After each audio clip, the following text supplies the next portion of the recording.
നമസ്കാരം. അയോധ്യ ശ്രീരാമക്ഷേത്ര നിർമ്മാണത്തിനും പ്രാണപ്രതിഷ്ഠാ ചടങ്ങിനും ശേഷം ലോകമെമ്പാടുമുള്ള ആളുകളുടെ ആകർഷണ കേന്ദ്രമായി മാറിയിരിക്കുകയാണ് നമ്മുടെ അയോധ്യ. എങ്ങും അയോധ്യ ശ്രീരാമക്ഷേത്രത്തിൻ്റെ അലയൊലികൾ തന്നെയാണ് കേൾക്കുവാൻ സാധിക്കുന്നത്. ഇപ്പോഴിതാ ശ്രീരാമനഗരിയിലെ ബാങ്കിന് പോലും പ്രത്യേകതയുണ്ട്. അവിടെ ഒരാൾക്ക് അക്കൗണ്ട് തുറക്കാൻ പണമൊന്നും വേണ്ട, എന്നാൽ സീതാറാം എന്ന് 5 ലക്ഷം തവണ എഴുതണം. ഇത്തരത്തിൽ പ്രത്യേകതയുള്ള അയോധ്യയിൽ സ്ഥിതി ചെയ്യുന്ന ഈ ബാങ്കിന് ഇന്റർനാഷണൽ ശ്രീ സീതാറാം ബാങ്ക് എന്നാണ് പേര്.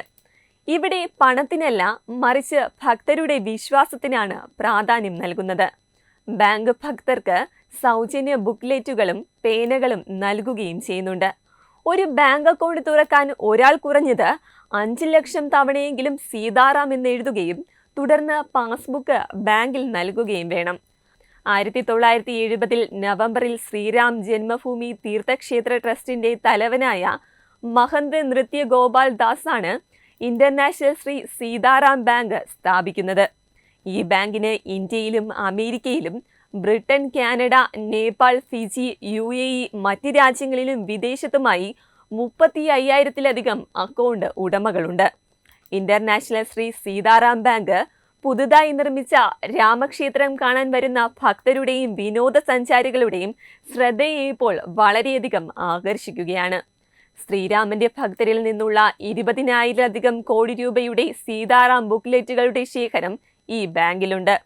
കഴിഞ്ഞ മാസം നടന്ന ശ്രീരാമക്ഷേത്രത്തിന്റെ പ്രതിഷ്ഠാ ചടങ്ങുകൾക്ക് ശേഷം ബാങ്കിൽ ദിവസേന സന്ദർശകരുടെ എണ്ണം വർദ്ധിച്ചതായും ബാങ്ക് മാനേജർ പറയുന്നു.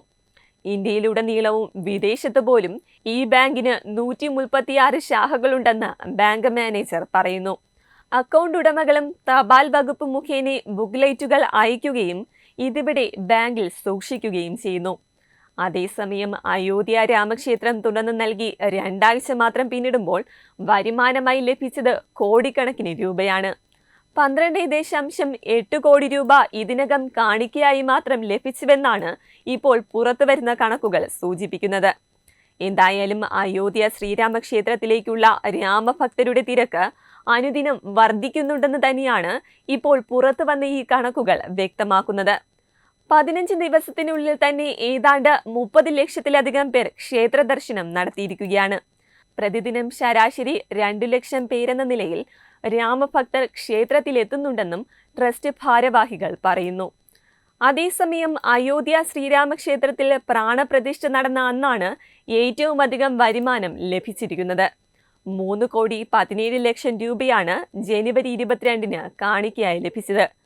പിന്നീടുള്ള ഓരോ ദിവസവും ശരാശരി 40 മുതൽ 50 ലക്ഷം രൂപ വരെ ലഭിച്ചുവെന്നും കണക്കുകൾ വ്യക്തമാക്കുന്നു. Web desk Tatwamayi news. Diganta resort, Ahmedabad, Gujarat.